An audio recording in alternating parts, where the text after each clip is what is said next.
Hey guys, how's it going? This is Natenator.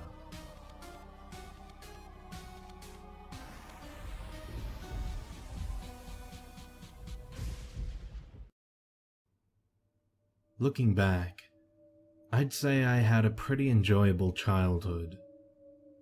Nothing bad ever happened to me. I barely ever got sick, never broke any bones or got into any fights with my cousins when I visited. I was basically a picture-perfect child. Not to brag. Except, one time when I was visiting my older cousins, I experienced the strangest event, and even today, I still can't tell myself that it was just my imagination. I was probably about 6 years old at the time, but I still remember everything about that night like it was yesterday. I was climbing trees with my cousins most of the day, and when it got dark, we went inside. My aunt and uncle went out for dinner, so it was just us left in their old house. And then I suggested it. Let's play hide and seek. Sometimes I wonder how it would have been if I hadn't suggested that.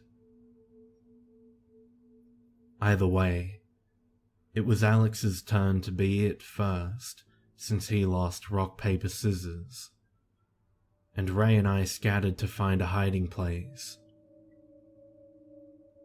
First, I tried squeezing behind the sofa, my favorite hiding spot, but it was closer to the wall than normal.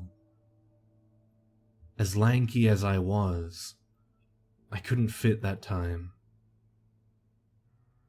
Alex was halfway done counting, so as a last resort I ran into their bedroom and looked around, trying to find any place to hide, obvious or not. Thankfully, the room was quite messy, so I figured if I hid under the desk I would blend in enough. Anything was better than being caught without a hiding spot. As I was about to dive under the desk, I noticed my other cousin, Ray, had already beaten me there. I could see some of her long dark hair peeking out from beneath the blanket she was hiding under. Alex was almost done counting, so I had no choice but to join Ray. I said to let me under the blanket with her, but when I reached out to pull some of it over me, she scooted away. I scooted closer and reached out again, whispering a really long, "Please," but she jerked away to completely avoid my touch. Fine, I thought. I guess that's fair anyway, since she was here before me. It makes sense for me to be the one to be caught first. I teasingly whispered that I could see her hair anyway, and she rustled around in the blanket trying to cover it, not succeeding. When I looked around from my hiding spot, I could see that it was definitely a good place, with some boxes blocking the view of the door around the corner, so if someone just gave a quick glance over the room, they wouldn't have seen us. I leaned over and whispered how this was a really good hiding spot. Ray rustled around under the blanket in response. Then, suddenly, I heard Alex walk into the room. He looked around, checking under the bunk beds, right across from the desk. I held my breath. He got up, walked to the closet, checking in there, before going back out of the room. I let out a quiet sigh of relief and whispered to Ray how close that was. Ray rustled under the blanket again. From outside the room, I heard both Alex and Ray shout the traditional "Ollie Ollie oxen free" from the other room. So I started to get up, proud of not having lost hide and seek, and said, "Come on," to Ray.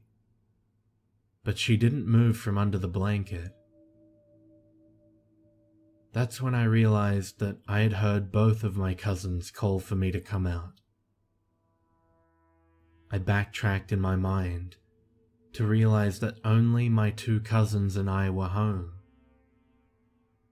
Panic fell over me as I ran to the other room as fast as I could and saw both of my cousins standing right there. I tried to explain to them as fast as I could that someone else was in the room with me, and they, of course, being older, were reluctant to believe me. I tried pulling them to the hiding spot so I could prove it to them, and it took some actual pulling, but I finally got them there. My heart sunk when we looked under the desk.